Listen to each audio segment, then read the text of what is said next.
Hi అండి. నమస్తే. ఈరోజు రెసిపీ వచ్చేసి గోంగూర పప్పు. మీరు ఎప్పుడైనా ఇలా ట్రై చేశారా? అయితే రెసిపీలోకి వెళ్దాం. ముందుగా గోంగూరను నీట్గా కడిగిపెట్టుకోవాలి.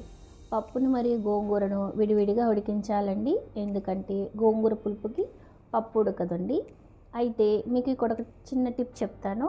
గోంగూరను ఉడకబెట్టేటప్పుడు మరియు పప్పును ఉడికించేటప్పుడు కొంచెం ఆయిల్ వేస్తే చాలా టేస్టీగా ఉంటుంది. ఒకసారి ట్రై చేయండి.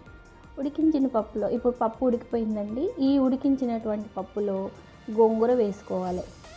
ముందుగా మనము ఉడికించి పెట్టుకున్నటువంటి గోంగూర ఇందులో వేసేసుకోవాలి. ఇందులోనే గోంగూరతో పాటు పప్పులో తగినంత ఉప్పు, కారం వేసేసుకొని కొంచెం సేపు ఉడికించుకోవాలి. అప్పుడు ఆ గోంగూరాకుకి ఉప్పు, కారము, పప్పుకి అంతా పట్టేసి చాలా టేస్టీగా ఉంటుంది.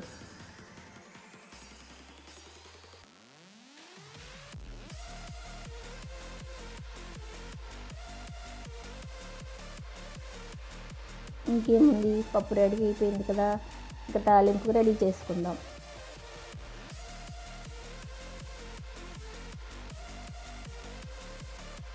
ఆయిల్లోకి తాలింపు గింజలు, వెల్లుల్లి, ఇంగువ, ఎండుమిర్చి, కరివేపాకు, కొంచెం మెంతిపిండి వేసి తాలింపు వేసుకోవాలి.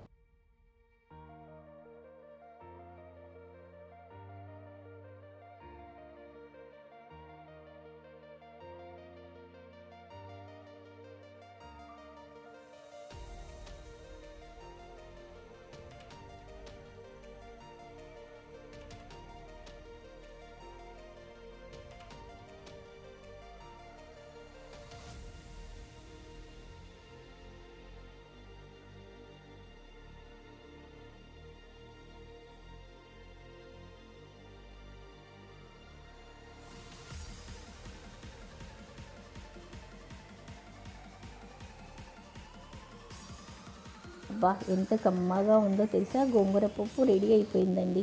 స్మెల్ చాలా బాగుందండి. ఇంకేంటి మరి ఆలస్యం, మీరు కూడా ఇలా ట్రై చేసి టేస్ట్ ఎలా ఉందో చెప్పండి మరి. Thank you for watching.